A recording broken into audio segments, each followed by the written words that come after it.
Welcome to the first part of Wretched Souls, the Narration, a video series dedicated to an original manga created by me and drawn by Quick Draw Sheb.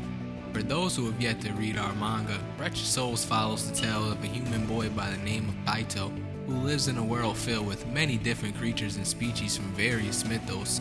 If you would like to read this series yourself, I will be leaving links for it in the description, and if you enjoy videos such as this, hit that like button and subscribe for future uploads. Now let's get started. We begin our tale in the land of demons, where a monstrous figure is shown towering over a much smaller creature. What's the point of this? We're supposed to be allies now, he shouts from below. The horned figure yells back, I grant you an audience with me, only for you to act as if you were my equal? To which the cat-like creature responds that he isn't looking to defy him, but only counsel reason. After all, the treaty in place has brought peace, and the Pico City experiment has gone well for 20 years. This is proof that we can live among one another without violence.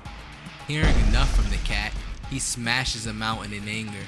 Lower your tone when you speak to me. I only signed that treaty as a ruse. When the time is right, I shall enact my plan, and whatever you say will not sway me. He then raises his hand, bringing it back down to the cat's surprise.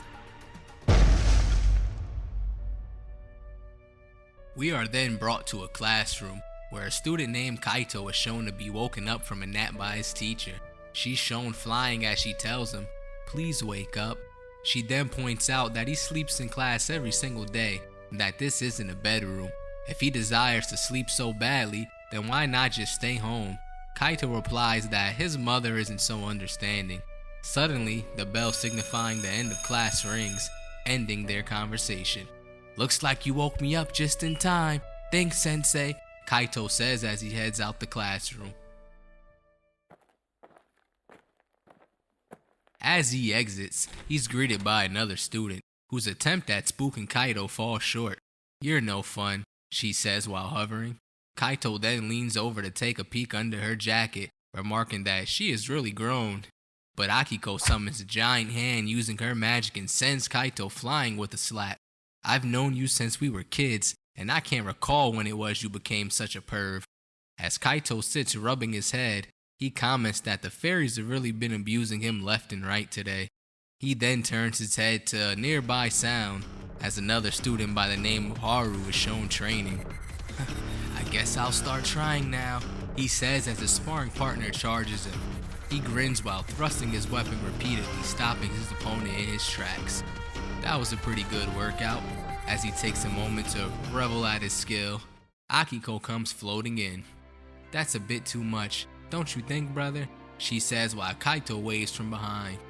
I see you still follow my sister around like an excited puppy, Haru says as Kaito responds, aye, and I see you're still a pipsqueak, placing his hand on Haru's head to really sell his point.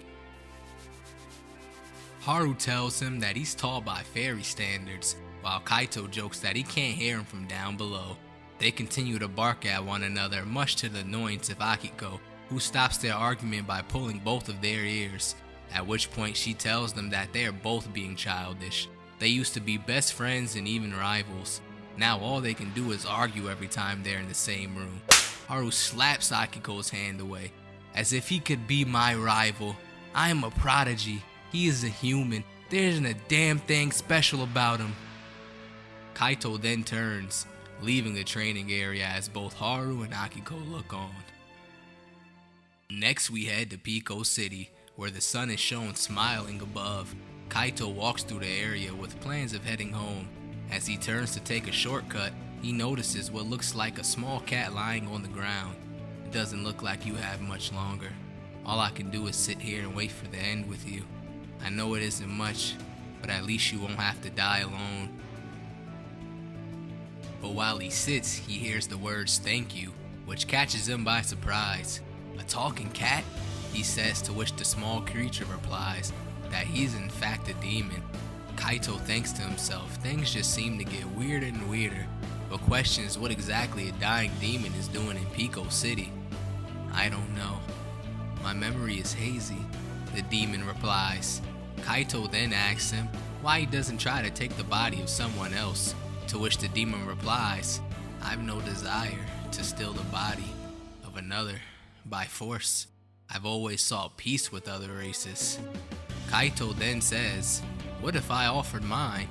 The demon confused asks, "Why would he offer to share his body?" "My father, he always used to say, I would never get far in life without taking risks. Let's call it a leap of faith." He then tells the demon to do what he has to do before he changes his mind. Without a second thought, he bites down on Kaito's finger, causing him to begin a transformation. A pact is made between a human and a demon, but at what cost? Find out in the next chapter of Wretched Souls. And that's all for the first chapter of Wretched Souls. If you would like to see what happens next, you can continue the story by following the links in the description, or by subscribing to my channel to stay updated on our next narration video. If you enjoyed this video, be sure to smash that like button. You can also support all future projects and receive early access as well as other goodies by joining our Patreon, which is linked down below. Thank you for watching.